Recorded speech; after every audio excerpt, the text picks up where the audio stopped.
Have you ever lay in the darkness listening to the sound of your own heartbeat? Feeling a deep sense of fear as pain takes over your body. There are nights that feel endless, where the physical body is so exhausted and broken that you just want to push the pain as far away as possible. But the truth is, the more we hate the pain, the more stubbornly it clings to us. Welcome back to my channel, Buddha Essence Wisdom. This is where we gather to light the lamp of mindfulness and warm our souls. Please subscribe to my channel to support me and give me the motivation to create more videos like this. My friends, through my years of listening to the Dhamma, I have realized a miraculous truth called the art of healing through a peaceful mind. I want you to imagine this. The pain in your body is like a violent wave in the ocean. If you tense up and try to fight it, the wave will crash against you and break you apart. But if you relax and let yourself float with the water, you will find that you are no longer being crushed. I always remind myself and my friends, never confront pain head-on. When we resist, our nervous system becomes even more stressed, causing blood vessels to constrict and making it harder for wounds to heal. Instead of blaming the pain, try breathing with it. Recognize it as a stranger visiting your home. Have you ever felt that just by having one resentful thought, your body instantly feels heavier? That is when the mind sickness is dragging the body sickness down. But when the mind stops complaining, wisdom naturally arises. In that moment, your mind becomes clear enough to know what to eat, how to rest, or which medicine is truly right for your recovery. Real healing isn't about destroying the pain, it's about transforming how we look at it. When the mind is at peace, the body will naturally find its way back to its original state of balance. After we understand the art of relaxing the soul, there is a question I often receive from fellow practitioners. Why do I live a good life and treat others with kindness, yet sickness still follows me? I truly understand your heart because I have asked that same question myself. But in Buddha's teachings, illness is not just about what we eat or the weather. It is sometimes the manifestation of karma from the past. I want you to imagine this. Our life is like a ledger of debts. There are debts we borrowed so long ago that we no longer remember them. Instead of being afraid or feeling like you are being punished, I want you to change your perspective. See each illness as a precious opportunity to repay the debt and purify both body and mind. Have you ever felt that when you finally accept to pay a debt, your heart feels much lighter than if you kept trying to avoid it? By practicing repentance and doing more good deeds while you are ill, you are silently transforming negative energy into positive energy. Every prayer, every act of kindness at this time is a good seed. It helps your karmic burden lighten day by day. When your soul begins to feel tranquil, you will realize that sickness is no longer an enemy. It is a wake-up call, helping us live mindfully and cherish life more than ever. Transforming karma isn't mystical. It starts the moment you nod and accept the present. There's a place where humans live most honestly with themselves. It isn't at a lavish banquet or a place of fame. It is on a small hospital bed. I want you to be still for a moment and contemplate this. When we lie down, all the fame out there becomes distant. The arguments over right and wrong, the winning and losing, we spend our lives chasing. Suddenly, they are as light as mist. Have you ever felt that only when the body no longer has the strength to chase vanities, the mind finally settles down to hear its own voice? Sickness is actually the most disciplined teacher. This teacher teaches us the lesson of letting go. It reminds us that the things we work so hard to accumulate are not as important as a gentle breath or a warm bowl of soup from a loved one.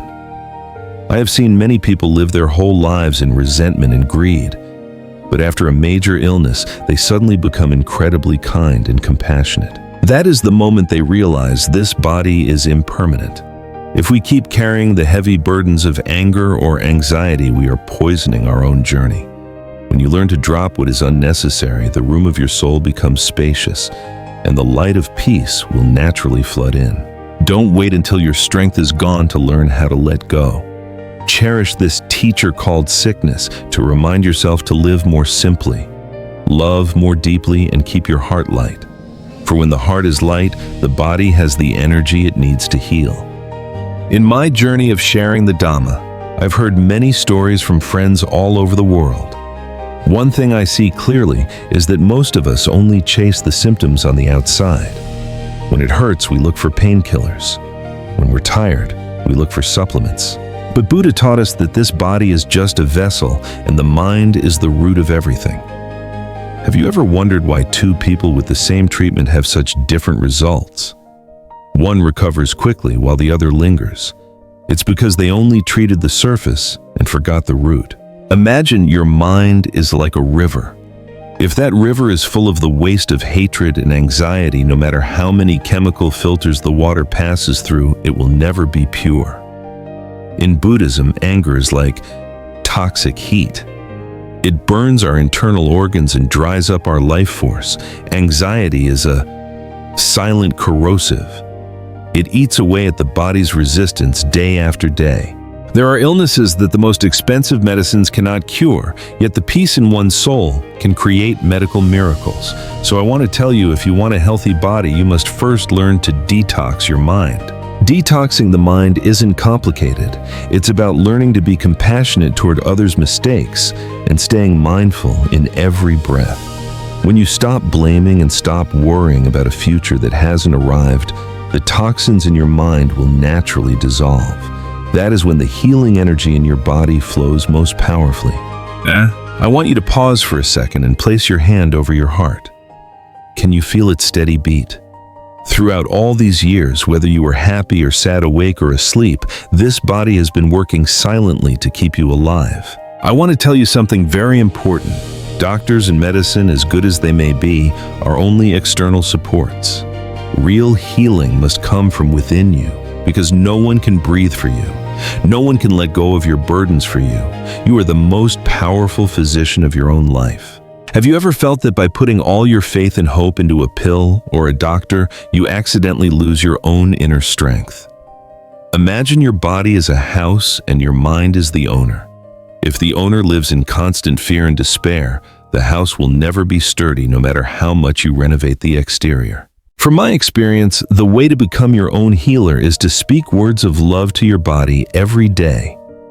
Instead of criticizing it for being weak, thank it for standing by you through all of life's storms. When you master your mind and stop being a slave to the fear of illness, you will feel a vibrant life energy flowing through you. Healing power lies in your mindful breath and the compassionate smile you give yourself. Believe in the miraculous self-recovery of the body and mind when they are placed in a state of ultimate peace. After all the lessons on a peaceful mind and letting go, we reach the final barrier. The strongest wall that every person facing illness must confront: a fear. In Buddhism, there are three great fears: fear of pain, fear of loss, and fear of death. I want you to look deeply into these fears. Can't you see that fear itself exhausts us faster than any virus or bacteria?